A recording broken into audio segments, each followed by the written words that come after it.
Bismillahirrahmanirrahim. Assalamualaikum warahmatullahi wabarakatuh.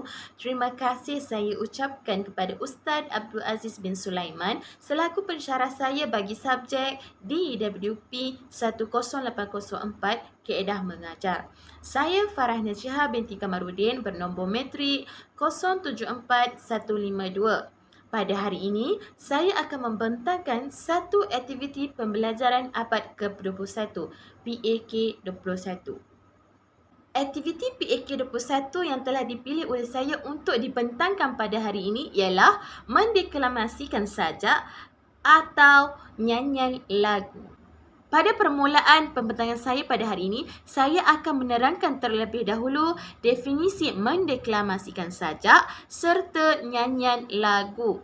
Okey, menurut Kamus Dewan edisi keempat, mendeklamasikan ini bermaksud membaca dan menyampaikan. Manakala sajak bermawa maksud persamaan bunyi pada suku kata dalam syair, pantun dan lain-lain lagi. Okey, untuk seterusnya, nyanyian lagu membawa maksud kepada gubahan atau ciptaan muzik yang dilakukan dengan suara, bunyi atau suara yang berirama dan berlagu. Itu menurut Kamus Pelajar edisi kedua. Manakala lagu menurut Kamus Dewan edisi keempat membawa maksud kepada irama suara dalam bacaan, nyanyian, percakapan dan lain-lain. Okey, baiklah. Saya mesti tertanya-tanya kenapa aktiviti ini dikatakan bersesuaian dengan proses pengajaran dan pembelajaran. Okey, kaitannya adalah aktiviti PAK 21 ni iaitu mendeklamasikan sajak serta nyanyian lagu ini memberi kesan positif kepada murid-murid melalui elemen komunikasi, kreativiti, nilai murni dan etika. Seterusnya, aktiviti mendeklamasikan sajak serta nyanyian lagu ini mengikut konsep didik hibur. Okay. Apa itu didik hibur?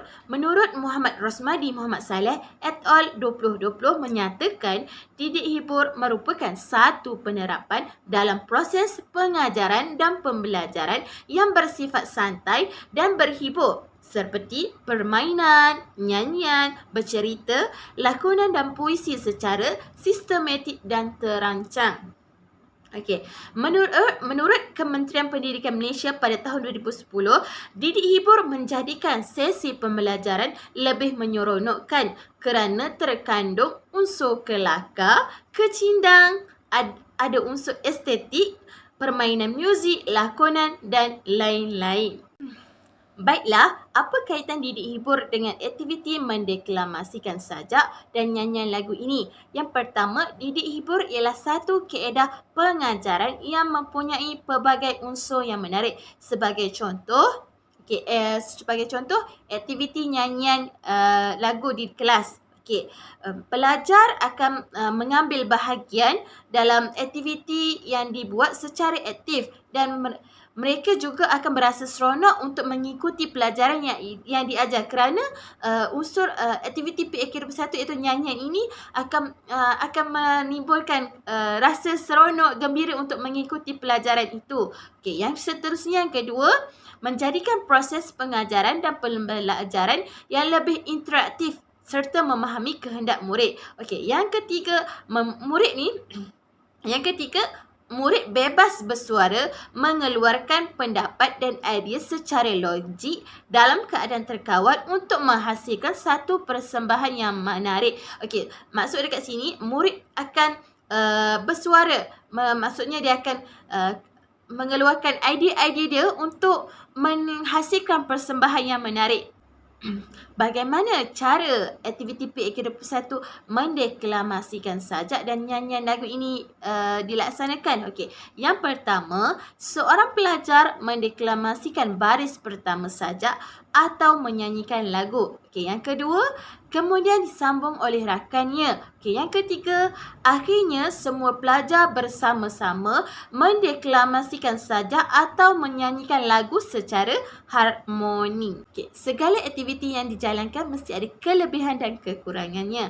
Bagi aktiviti mendeklamasikan sajak dan nyanyian lagu ini, terdapat kelebihan dan kekurangannya. Okey, mari kita lihat terlebih dahulu dari segi kelebihan. Okey, yang pertama, mengembangkan idea dan bakat murid. Maksudnya dekat sini, guru akan melihat pelajar itu mengeluarkan kreativiti dan idea untuk menghasilkan persembahan yang menarik. Okey, yang kedua, keseronokan dalam pembelajaran merupakan perkara penting dalam menarik minat untuk belajar. Maksud ini, ada unsur-unsur yang nyanyian ke sajak ke akan memberi minat kepada pelajar untuk terus belajar.